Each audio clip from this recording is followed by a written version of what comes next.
Shalom, puji nama Tuhan. Jumpa lagi dengan saya Pendeta Wasi Suseno. Saudara yang dikasihi Tuhan Yesus Kristus, kali ini saya ingin menyampaikan mengenai permasalahan yang berkaitan dengan kehidupan keluarga. Judul yang saya mau berikan pada kesempatan ini yaitu keluarga yang dipulihkan. Untuk itu, mari kita melihat firman Tuhan. Saya akan membaca dari Kejadian pasal 45 ayat yang ke-22 sampai dengan 28. Firman Tuhan demikian. Kepada mereka masing-masing diberikannya sepotong pesalin, dan kepada Binyamin diberikannya 300 uang perak dan 5 potong pesalin. Di samping itu kepada ayahnya dikirimkannya 10 ekor keledai jantan dimuati dengan apa yang paling baik di Mesir.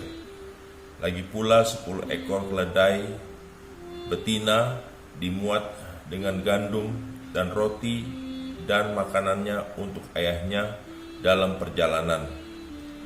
Kemudian ia melepas saudara-saudaranya serta berkata kepada mereka, "Jangan berbantah-bantah di jalan." Ayat yang ke-25, demikianlah mereka pergi dari tanah Mesir dan sampai di tanah Kanaan kepada Yakub ayah mereka. Mereka menceritakan kepadanya Yusuf masih hidup, bahkan dialah yang menjadi kuasa atas seluruh tanah Mesir. Tetapi hati Yakub tetap dingin, sebab ia tidak dapat mempercayai mereka. Tetapi ketika mereka menyampaikan kepadanya segala perkataan yang diucapkan Yusuf, dan ketika dilihatnya kereta yang dikirim oleh Yusuf untuk menjemput, maka bangkitlah kembali semangat Yakub ayah mereka itu. Kata Yakub, "Cukuplah, itu anakku Yusuf masih hidup. Aku mau pergi melihatnya sebelum aku mati." Saudara yang dikasihi Tuhan Yesus Kristus, di dalam akhir daripada kitab Kejadian ini, khususnya pasal 45, sesungguhnya ini menceritakan mengenai perjalanan kehidupan keluarga Yakub dan Yusuf. Kita melihat bahwa akhir dari kehidupan mereka begitu sangat bahagia. Oleh karena kalau kita mengikuti perjalanan-perjalanan dari Kejadian pasal 37 sampai dengan 45, kita akan melihat akan hal-hal yang sangat menyedihkan, khususnya di dalam kehidupan keluarga Yakub. Untuk itu saudara, mari kita melihat sejenak latar belakang daripada firman Tuhan ini. Di dalam Kejadian 29 dikatakan bahwa Yusuf adalah anak ke-11 Yakub, cucu Ishak, cicit Abraham. Yusuf adalah anak pertama yang lahir dari kandungan Rahel, wanita yang lebih dicintainya dibanding Leah, saudara Rahel yang dinikahinya karena Laban, ayah mertua Yakub, menipu dia.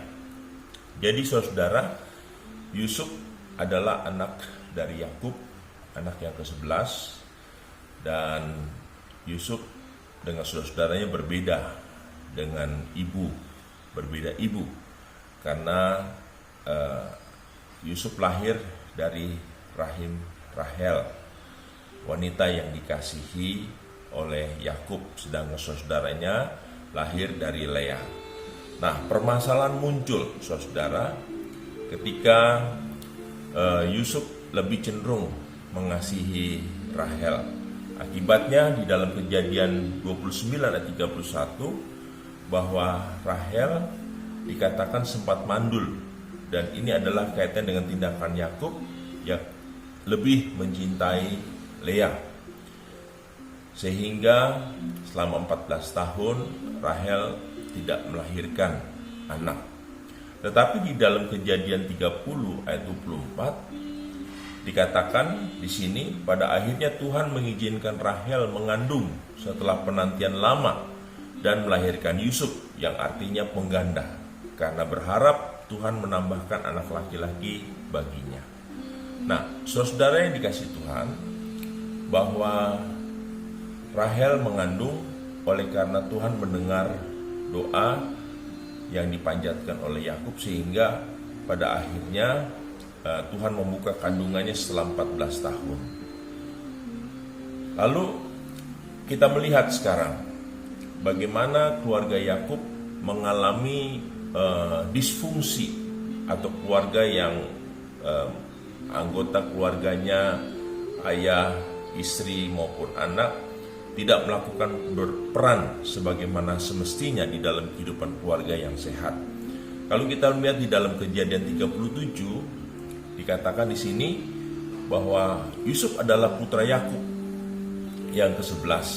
Ya, itu sudah saya jelaskan tadi, dan dikatakan di sini bahwa Yusuf sangat dikasihi oleh Yakub.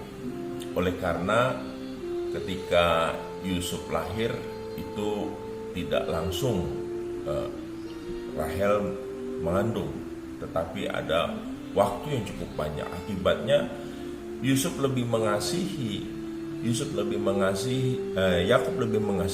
daripada saudara yang lain. Nah, ini menimbulkan kecemburuan dari 10 saudara-saudaranya yang lahir dari rahim Leha.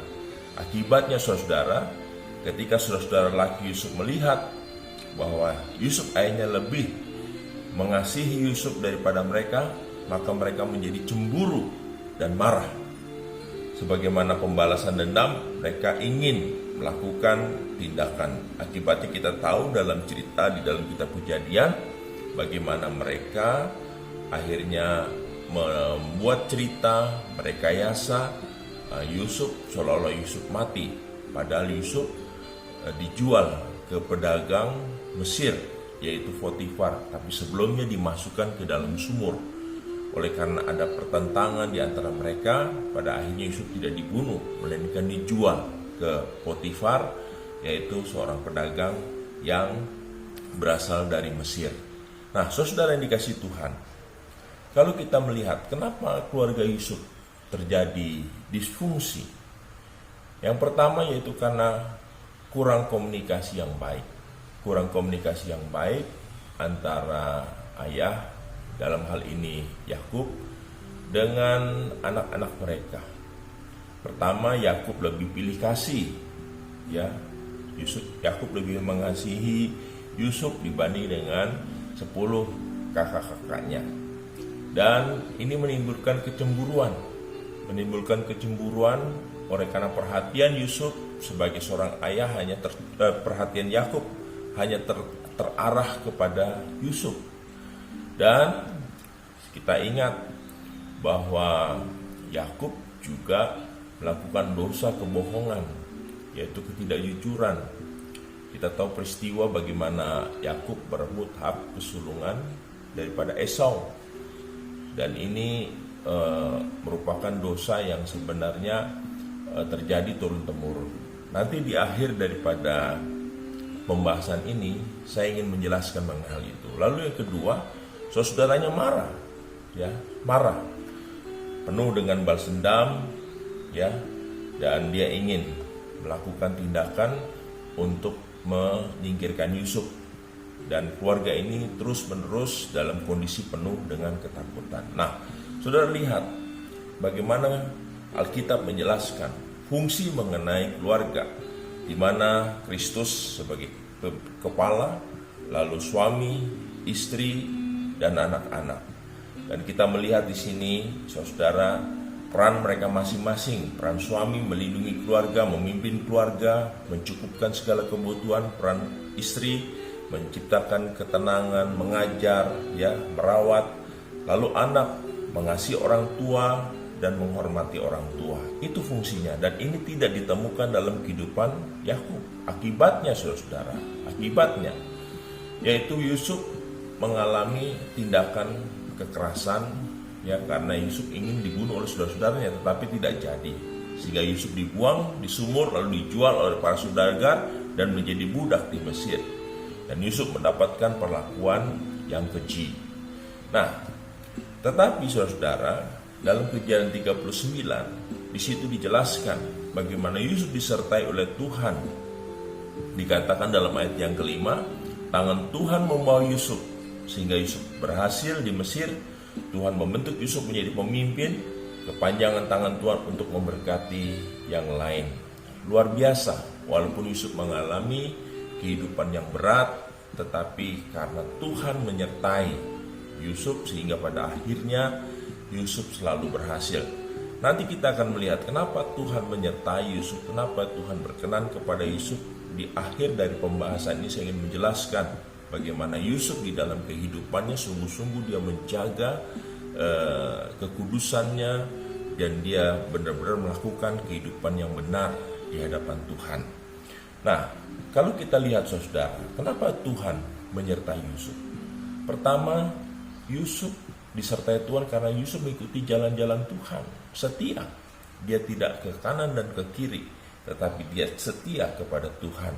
Dimanapun, dalam kondisi apapun, Yusuf tetap menjaga hubungan relasinya dengan Tuhan. Lalu kedua, Yusuf taat pada otoritas dan jujur, saudara-saudara.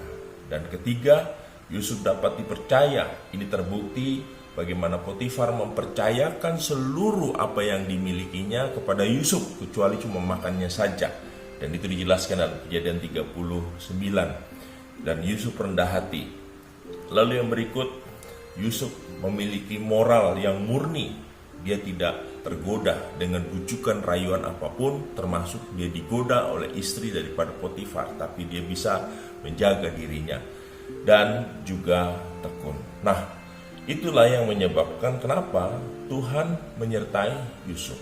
Nah, saudara yang dikasih Tuhan, mari kita melihat ketika Yusuf sudah berhasil menjadi seorang pemimpin yang luar biasa di Mesir sebagai orang yang berkuasa yang kedua setelah Firaun. Dalam Kejadian 45, di dalam bacaan yang kita baca, sebelumnya diceritakan bagaimana saudara-saudara Yusuf gusar karena ayah mereka Yakub sudah meninggal, dan mereka berpikir Yusuf akan berbalas dendam. Ternyata tidak, saudara. Dan itu dikatakan dalam ayat 5 demikian, bahwa Yusuf memaafkan saudaranya dan tidak merencanakan pembalasan. Tuhan menyuruh aku mendahului kamu. Yusuf sadar bahwa posisinya ini oleh karena ada rencana Tuhan. Yusuf melihat tangan Tuhan yang bekerja dalam setiap persoalan untuk mendatangkan kebaikan. Bahkan penolakan saudaranya adalah bagian dari rencana besar Tuhan untuk meninggalkan dia di Mesir dan untuk menjadikan dia sebagai penebus keluarga di Mesir. Jadi Yusuf tahu apa yang dialami itu merupakan rancangan dan bagian daripada kehendak Tuhan di dalam kehidupannya, sehingga dia tidak menyimpan dendam sekalipun dia merasa ditolak oleh saudaranya, tapi dia menyadari bahwa dia ada dalam tujuan Tuhan. Dan inilah Yusuf, dia paham, dia mengerti itu karena relasinya yang begitu dekat dengan Tuhan. Nah, saudara yang dikasih Tuhan, pelajaran apa yang bisa kita ambil secara teologis? Bahwa Tuhan mendatangkan kebaikan dari hal yang jahat sekalipun. Yang penting ada pengampunan, bermurah hati, dan pada akhirnya kita terhormat. Seperti Yusuf, dia mengampuni saudaranya dan dia bermurah hati untuk memberikan saudaranya kesempatan, dan pada akhirnya Yusuf menjadi seorang yang sangat terhormat.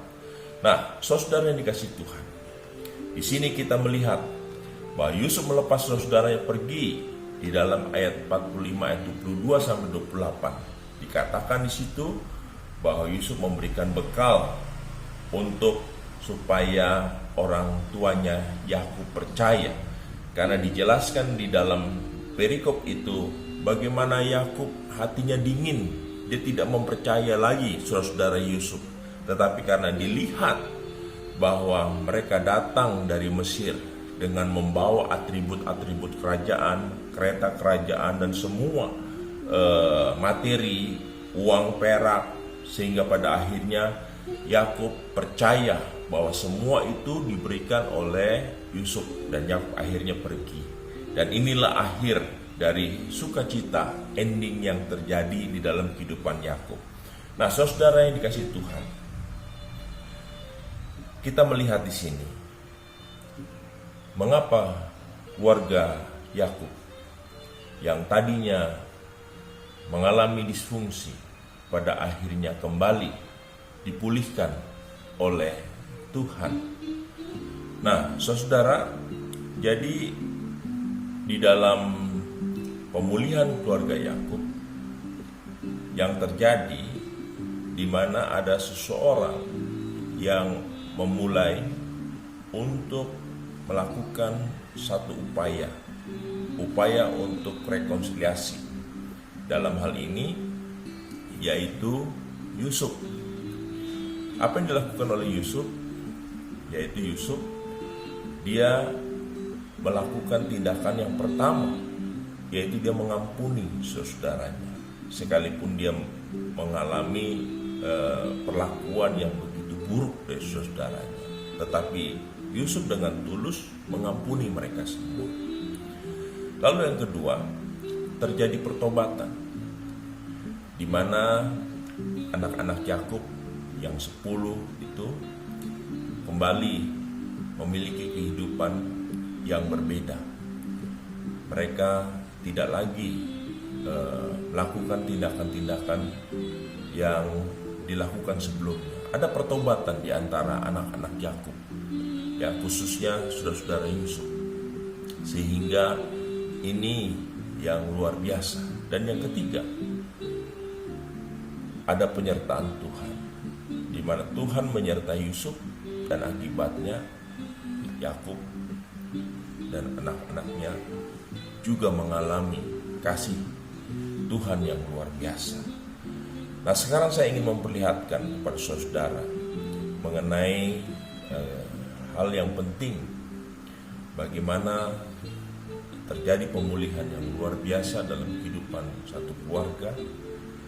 Kalau kita melihat bahwa Yusuf itu memiliki keturunan. Yang pertama, bahwa Yusuf itu adalah keturunan dari Abraham, dan Abraham anak dari Terah, dan Abraham punya saudara Nahor, Haran, ya, dan keponakan mereka yaitu Lot. Apa yang dilakukan oleh Abraham? Abraham memiliki istri.